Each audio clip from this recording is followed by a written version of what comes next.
Hey there guys, Mobile Gamer here, and today we'll be working in Brave Frontier, and we're going to be doing the Endless Corridor.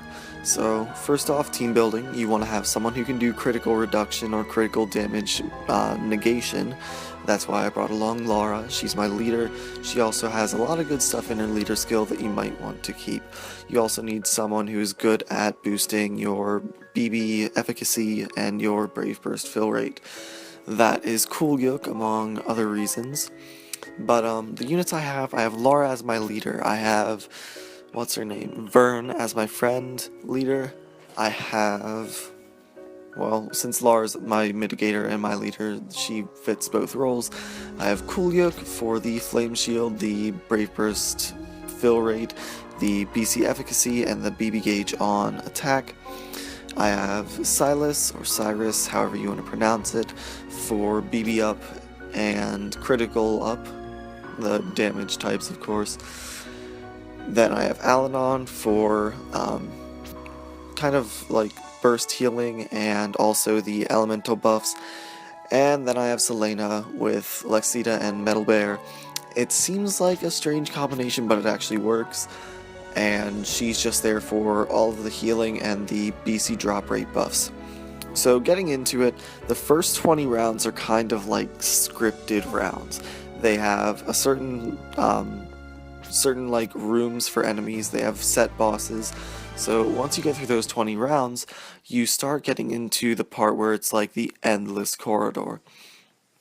There are certain engagements, I guess, that you can make, and I guess they pick from a certain set of like groups of units, because you'll see the same group of units a few times as you climb through the floors. You will also see that there are trial bosses, or actually not trial bosses, EX dungeon bosses that you have to fight at the end of each round, at the end of each 5 floors. So once you get to like floor 60, you start getting like Omni units and like the Omni starters, then Omni units that came out recently. Once you get to floor 100, it's a battle against Lucius, and that's where you can get your sphere.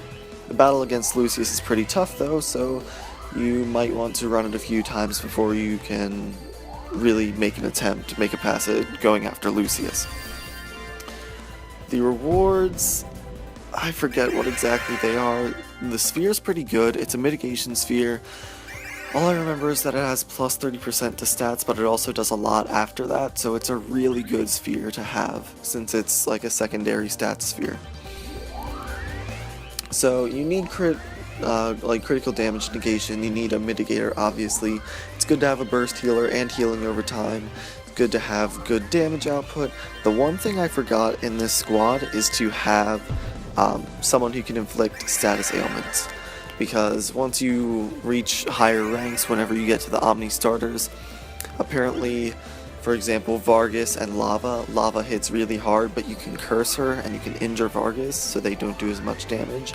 So I forgot to put status ailment status ailment attacks in my squad, so that'll probably be for the next squad that I do. Other than that, there's not much. It will go on after you defeat Lucius, so you can get as many frontier points as you want, or as you can. And other than that, there's not much else to say. I'll leave you with the footage. Other than that, Mobile Gamer out. See you next video. Bye-bye.